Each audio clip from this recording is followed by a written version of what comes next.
Denver Post sports writer Patrick Saunders posts his Rockies mailbag every other week on Tuesdays during the season and once per month during the off-season. Pose a Rockies, or MLB-related question for the Rockies mailbag. Hey Patrick, I've never loved Charlie Blackmon in center field. I've always seen him as subpar defensively and would rather not see him burn himself out playing center in that huge outfield at Coors Field. I know Garrett Hampson is naturally an infielder, but what are the odds they try him out in center and to utilize his crazy speed? Blake Coulter, Littleton Blake, there certainly is a chance that Hampson gets a look in center field during spring training, but David Dahl also will get a shot, as well Ian Desmond, whom both general manager Jeff Bridich and manager Bud Black have said will move from first base to the outfield. Hampson remains in the running to replace DJ LeMahieu at second base, where he'll be competing with Ryan McMahon and prospect Brendan Rodgers for the job. I'm very high on Hampson, as are the Rockies. They love his speed and his aptitude for the game, though he had a deer-in-the-headlights look a few times late last season. It will be an interesting spring, for sure. I don't understand the LeMahieu dump. It looks like Mr. Bridich basically wanted Daniel Murphy instead of LeMahieu for exactly the same amount of money. What's the sense in that? Also, I know John Gray has spent the offseason doing intense physical work, but has he done anything to sort out what seem to be his complicated head issues? And by the way, Patrick, thanks for your great work. John Ashton, Denver. Thanks for the compliment, John. I understand fans mourning the loss of LeMahieu, and I think the Rockies are going to miss his presence on the field and in the clubhouse. With LeMahieu's departure, Colorado's infield defense has been reduced from the best in the National League to one with question marks at both first and second base. But matter is not as straightforward as simply dumping LeMahieu and signing Murphy. True, the money is the same, 2 years, $24 million, but Murphy will play first base, not second. Plus, Murphy also has the potential, keep in mind I said potential, to provide more power than LeMahieu. He could provide a spark to the offense that the Rockies were missing last year. I think signing Murphy was a strong move, and I would not be shocked to see 25 to 30 home runs. That being said, I think LeMahieu wanted to return, but the Rockies didn't reach out to him with a real contract offer. Perhaps Bridich figured that with Nolan Arenado's contract status in limbo, LeMahieu was never in their wheelhouse. Also, remember that LeMahieu wanted to test free agency, so this was not a one-way street. Bottom line, if the Rockies could have resigned LeMahieu and acquired Murphy, their infield would have been one of the best in a baseball. As it stands, there are questions as we head toward spring training. Awesome writers at the Post. I go crazy when I can't read about the Rockies every single day. Thanks. Do you think the reason Bryce Harper and Manny Machado haven't been signed yet might be that teams are saving their gold for Nolan Arenado next year? Dave Toole, Utah Dave. That might be the case for a couple of teams. The Yankees and Angels come to mind, but the delay on Harper and Machado doesn't have much to do with Arenado. Rather, it has to do with the changing market in baseball. Teams are in the middle of a market correction and they don't want to pay as much money or give out lengthy contracts. I wrote about the topic, and the brewing labor troubles, in my recent Sunday column.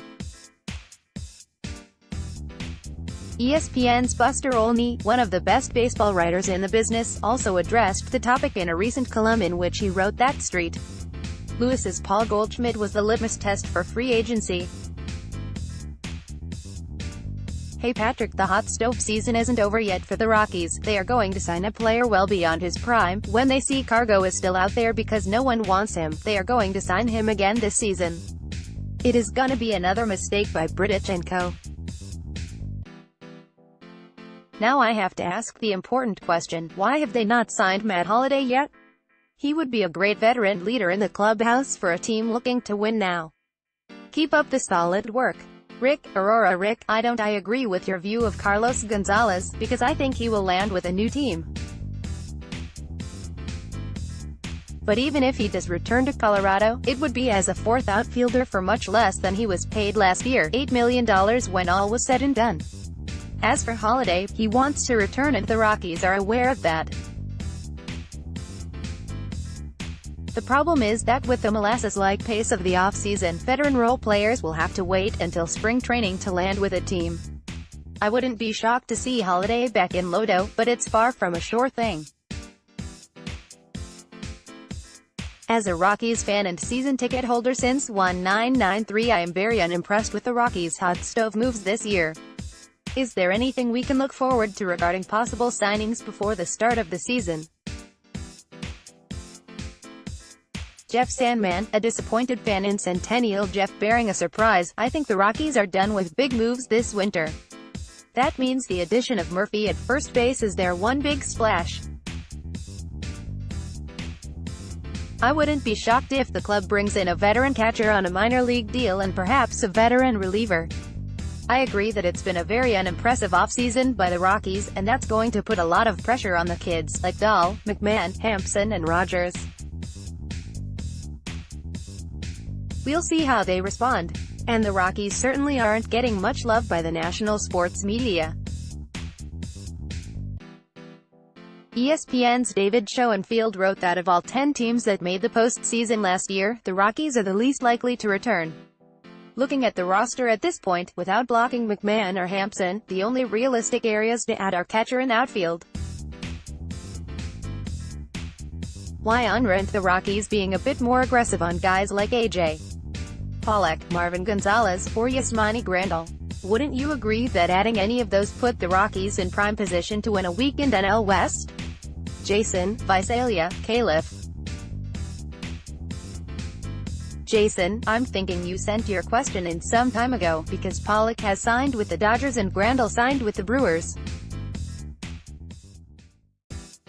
Versatile Gonzalez is still a free agent, but I doubt the Rockies land him. I'd wish the Rockies would add another impactful player, and I do believe the division is relatively weak from top to bottom. The Dodgers, however, remain one of the best teams in baseball and present a huge challenge to the Rockies. At this point, Los Angeles remains a heavy favorite to win another NL West title. I didn't know you were Dusty Saunders' son, that's interesting. My mom thought he was really good and got me reading him. We didn't much care about television, but he wrote so well that his columns were just enjoyable reading. Same with you and your columns. Bill Littleton. Thanks, Bill. I will pass that on to my dad.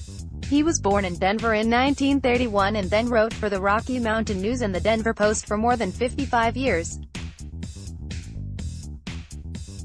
I'm sure this is the no. One question on the minds of most Rockies fans: why is the team so silent this offseason with a number of holes to fill? I'm concerned about the loss of Adam Ottavino with the likes of Brian Shaw and Jake McGee as our alternatives.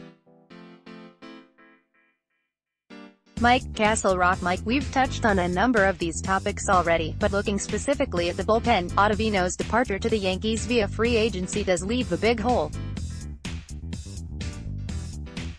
I wrote a recent column about the topic. Shaw and McGee, however, were busts. In 61 games, McGee's ERA was a shockingly high 6.49.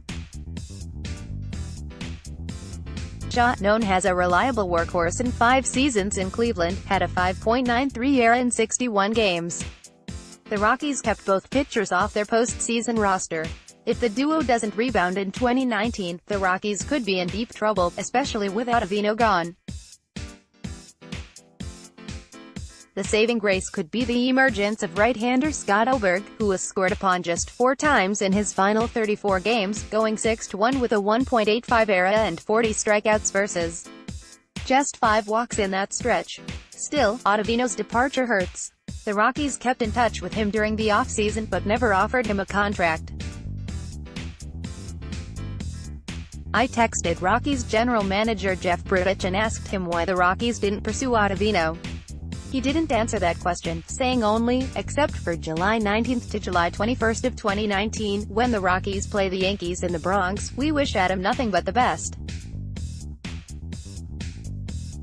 He gave us everything he had when he was here, so I can only surmise that there was simply not enough money to go around. Having spent $106 million on the bullpen last year, the Rockies weren't going to invest big bucks there again. What's more, star third baseman Nolan Arenado's future in Colorado could be dependent on offering him the biggest contract in franchise history. Hi Patrick. I appreciate your straightforward answers to some tough questions regarding the Rockies. Here is another one. I know the Rockies were excited to sign Charlie Blackmon to a long-term deal, but it appears, at this juncture anyway, that the contract was based upon one amazing season.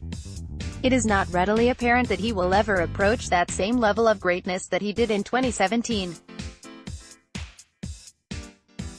I believe the Rockies are handcuffed if they do have two giant contracts on their payroll, assuming they pursue Arenado. I would love for the Rockies to do well, but baseball needs a salary cap for the small market teams to have a real opportunity. And please, no luxury tax provisions to circumvent the spirit of the rule.